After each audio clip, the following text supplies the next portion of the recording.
Assalamualaikum, sugeng siang. Sugeng pepanggihan malih kalian Bu Yuki wonten ing pasinaon virtual basa Jawa. Kados pundi pawartosipun? Nggih, mugi kula kalian panjenengan sedaya tansah pinaringan kasantosan, karaharjan ugi kawilujengan saking Gusti ingkang murbeng dumadi. Nggih, wonten ing pepanggihan kala wingi kita sampun ngrembak ngenani pawarta basa Jawa. Nah, wonten ing dinten menika kita bakal nyinaoni ngenani nulis lan nanggapi pawarta. Nggih, saderengipun ngancik wonten ing pasinaon dinten menika, sumangga para siswa sami dedonga miturut kapitayanipun piyambak-piyambak. Dedonga kawiwitan. Nggih, cekap. Saderengipun kita ngancik wonten ing materi, sumangga para siswa nyimak pasinaon dinten menika sugeng amirsani lan sugeng sinau. Oke, nulis lan nanggapi pawarta. Ingkang kaping pisanan kita bakal nyinaoni ngenani perangane pawarta. Perangane pawarta ingkang kaping pisanan yaiku ana ira-irahan utawa judul. Ira-iran kuwi bisa disebut judul. Lah judul ana ing pawarta kudu narik kawigaten lan nggambarake isine pawarta. Jadi judul atau ira-iran ya yang ada di berita itu dia harus menarik perhatian pembaca, dia harus menarik perhatian masyarakat dan menggambarkan isi dari berita tersebut. Banjur ana alinea pambuka. Alinea pambuka kuwi ngemot dudutan kawigaten, dudut kawigaten, wigati lan jurung pamaca mlebu ing perangan isi. Jadi perangan pawarta yang kedua itu ada alinea pembuka ya. Jadi alinea pembuka ini juga harus menarik perhatian pembaca, harus menarik perhatian masyarakat dan penting. Dia itu penting, isinya itu penting dan mendorong masyarakat, mendorong pembaca untuk masuk ke bagian isi. Seperti itu. Oke. Ingkang kaping telu ana awak pawarta. Awak pawarta bisa disebut pokok utawa perangan wigati kanthi wujud 5W1H. Jadi awak pawarta itu bisa disebut badan dari badan dari berita. Nah, jadi badan dari berita ini memuat unsur 5W1H.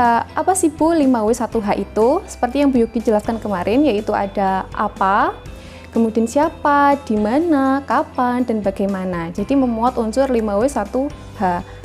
Banjur ingkang kaping pungkasan yaiku ana panutupe pawarta. Panutupe pawarta arupa ringkesan utawa dudutan. Jadi yang terakhir itu ada penutup ya, penutup dari berita tersebut. Nah, biasanya penutupan dari berita tersebut ini berupa ringkasan atau dudutan, ringkasan atau kesimpulan. Bisa juga ada piweling. Piweling itu seperti nasihat. Oke, lajeng ingkang kaping loro pamacane pawarta. Nomor siji ana tanda koma. Mandeg sedelo anggone maca teks pawarta. Jadi yang pertama itu ketika kita membaca sebuah berita, di situ akan ada tanda koma. Lah tanda koma ini bisa disebut sebagai tanda sebagai kita itu harus berhenti sejenak. Berhenti sejenak ketika membaca berita. Oke, banjur ingkang kaping loro ana tanda titik. Tanda titik mandeg sawetara wektu anggone maca teks pawarta. Jadi yang kedua itu ada tanda titik. Tanda titik itu biasanya seperti kita membaca seperti biasanya, kita berhenti sejenak tapi jangan lama-lama. Oke, banjur ingkang kaping pungkasan ana tanda strip. Tanda strip pemacane teks pawarta ing larik kasebut diterusake ing larik sangisore. Jadi tanda strip itu biasanya ya seperti di bahasa Indonesia, bacaan di bahasa Indonesia seperti biasanya. Itu sama seperti bacaan di bahasa Jawa atau berita di bahasa Jawa. Jadi pembaca itu ketika pembaca menemukan tanda strip seperti itu, pembaca harus meneruskan bacaan tersebut ke baris selanjutnya. Seperti itu. Lajeng ngrungokake pawarta.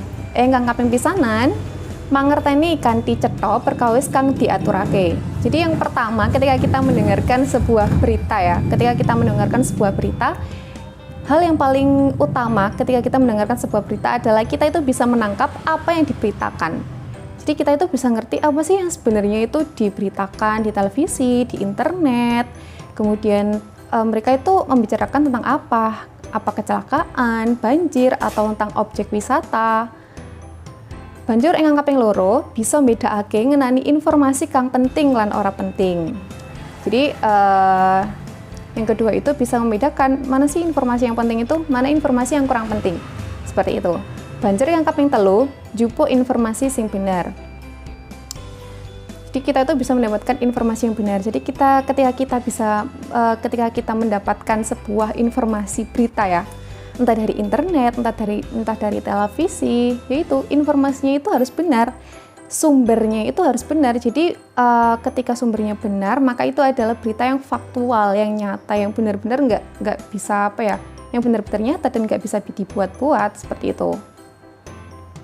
Banjur, nah ono ing kene wonten tuladhanipun pawarta. Oke, kita bakal ngerembak ngenani perangane pawarta lan tata cara maca pawarta. Ira-iran pawarta utawa judule pawarta. Pawarta kacilakan, telu bocah saka Sragen meh keseret ombak Parangtritis. Oke. Kacilakan segara Bali kedadian ning Pantai Parangtritis dina Minggu tanggal 20 Oktober 2020 udakara jam 1 waktu Indonesia Barat.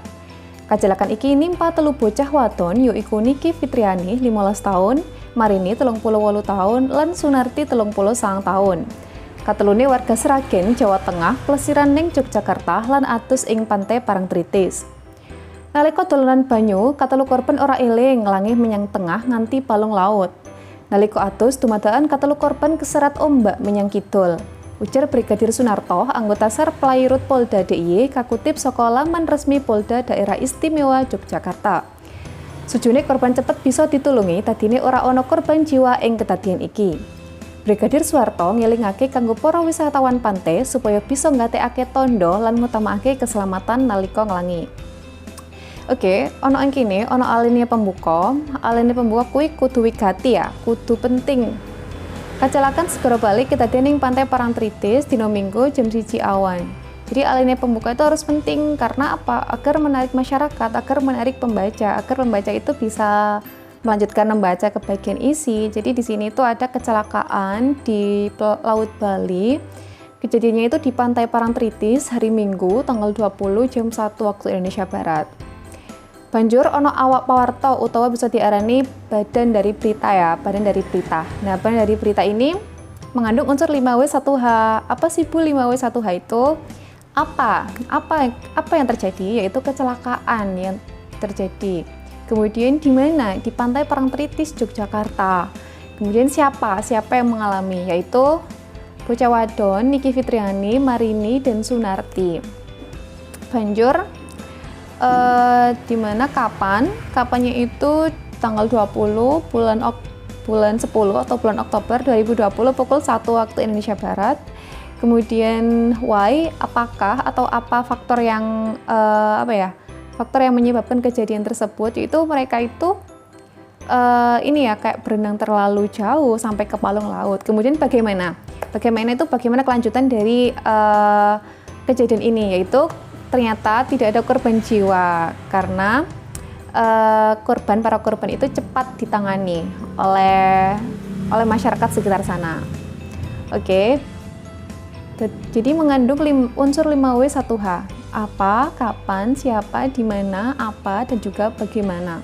Banjur ingkang pungkasan yaiku ana panutupe pawarta utawa penutup dari berita ya. Biasanya penutup dari berita itu berisi tentang ringkasan, kesimpulan, tuntutan, atau bisa juga piweling. Piweling itu nasihat. Nah, di sini nasihatnya disampaikan oleh Brigadir Suharto. Yang seperti apa, Bu? Yaitu ini. Jadi Brigadir Suharto itu menyampaikan bahwasanya masyarakat, terutama para wisatawan ini harus berhati-hati dan kayak memperhatikan tanda-tanda bahaya dan juga mengutamakan keselamatan ketika berenang di pantai. Seperti itu. Oke. Carane nulis pawarta. Ingkang ngamping pisanan tanggap ing sasmita. Gelem mangerteni apa wae kang lagi kelakon ana ing sakiwa tanganmu.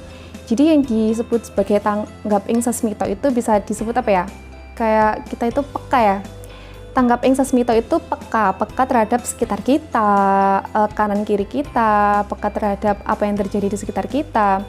Kemudian banjur nglumpukake data migunakake 5W1H. Prastawa diserat kanthi format 5W1H.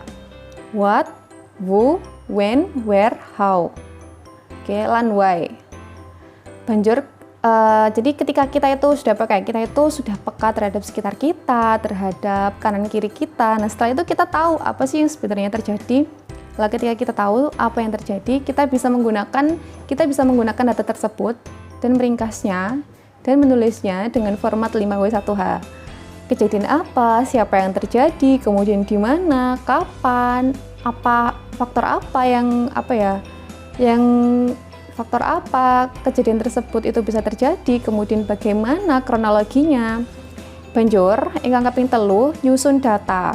Disusun dadi pawarta sing jangkep saka unsur 5W1H. Jadi ketika kita bisa menemukan kejadian di sekitar kita, kemudian kita tulis dengan format 5W1H yang seperti tadi, kapan, dan lain sebagainya. Kemudian kita tulis menjadi sebuah kalimat berita dengan mengandung unsur 5W1H. Banjur, ingkang kaping pungkasan, menehi ira-irahan. Ira-irahan kuwi kudu narik kawigaten lan nggunakake tembung kang gampang dimangerteni. Jadi ira-irahan ya, yang terakhir itu ketika kita menulis berita, kita harus membuat judul. Nah, judul di sini itu harus menarik perhatian, terutama menarik perhatian pembaca, kemudian menggunakan kata-kata yang gampang dimengerti. Yang pembaca itu ketika pembaca membaca judul tersebut, pembaca itu bisa tertarik dan pembaca bisa langsung membaca ke bagian isi, seperti itu. Oke. Nah, wonten mriki wonten gladhen utawa latihan soal ingkang kaping pisanan, pitakonan ingkang kaping pisanan yaiku kepriye cara gawe ira-iran kang apik. Jadi bagaimana cara membuat judul yang bagus yang menarik perhatian. Banjur kapitakonan ingkang kaping 2, apa wae bab sing kudu digatekake nalika ngrungokake pawarta. Jadi apa saja bab yang harus diperhatikan ketika kita itu mendengarkan berita. Banjur ingkang kaping pungkasan, apa sing diarani tanggap ing sasmita. Apa yang disebut dengan tanggap ing sasmita? Arti tanggap ing sasmita itu apa? Oke. Mangke jawaban diserat wonten ing buku tulis khusus basa Jawa lan dikempalake wonten ing Google Classroom. Oke, matur nuwun. Cekap semanten pasinan wonten ing dinten menika, menawi wonten pitakonan bisa langsung hubungi email kula. Mugi-mugi napa kemawon ingkang kita sunauni wonten ing dinten menika saged migunani tumrap kula kaliyan panjenengan sedaya. Cekap semanten, matur nuwun. Wassalamualaikum warahmatullahi wabarakatuh.